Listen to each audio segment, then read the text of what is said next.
Hello and welcome to Quick Charge by Electrek.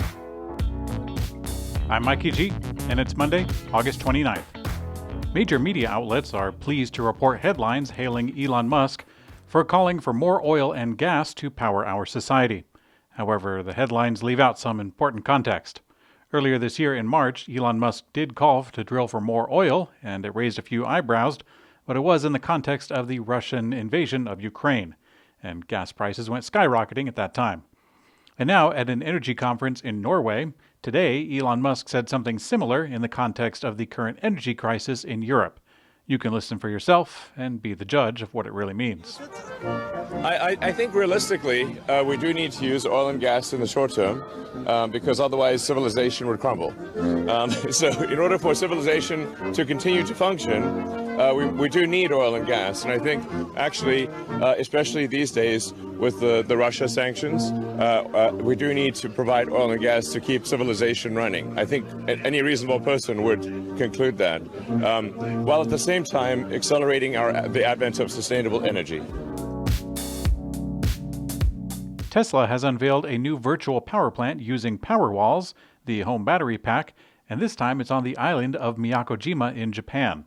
We have seen Tesla putting an effort into the virtual power plants, mostly in California and Texas, but this time we see it on the land of the rising sun.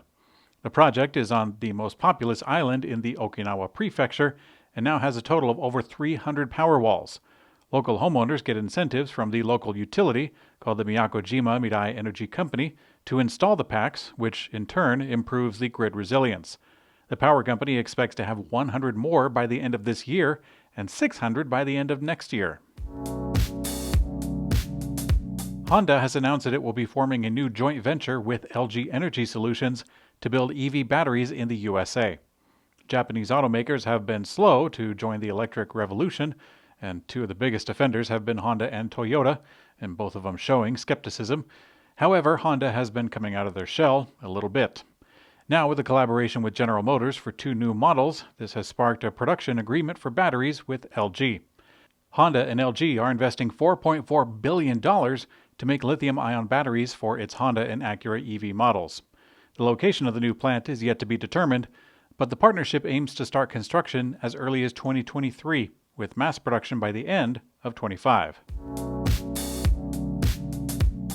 According to the Fact of the Week from the United States Department of Energy, the number of electric vehicles offering at least 300 miles of range has grown tremendously since 2016 and has actually tripled since just last year.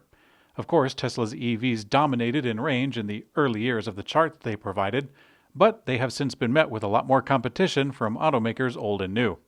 Many EVs sold out halfway through the year, and others, like the electric Ford F-150, are sold out until 2024. The French government is reportedly working out how it can quickly roll out a new measure that would make leases for electric vehicles cheap, or rather subsidized by the government. On free-to-air television over the weekend, France's budget minister, Gabriel Attal, said that the government is preparing to plan to subsidize EV leasing that will make all electric models available for only €100 a month.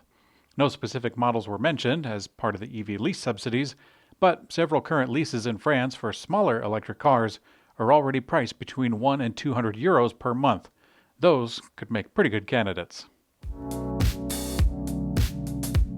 Xiaomi Corporation, which is a popular cell phone company, is reportedly facing delays in acquiring a license to make electric vehicles under its own name in China.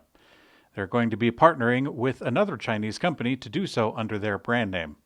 As a result, the behemoth consumer electronics manufacturer is in early talks with the automotive group company, or BAIC, to co-develop these electric vehicles. Xiaomi co-founder Lei Jun vows to invest roughly $10 billion over the decade to make Xiaomi EVs. However, since that goal was established, they have little progress to show. In today's community comment found on YouTube, Frank Coffey says, "With Canoo in Oklahoma, Panasonic might want to consider them a customer and be closer to Texas for Tesla battery shipping." Yeah, Frank, I agree. Canoo is actually a quite interesting company for me. They were on the verge of the abyss, and they seem to have pulled some great contracts to get them lifted into the blue skies ahead. I really hope that they can succeed, and battery supply will certainly be crucial for them. But as it turns out, Canoo has already announced Panasonic as a battery supplier.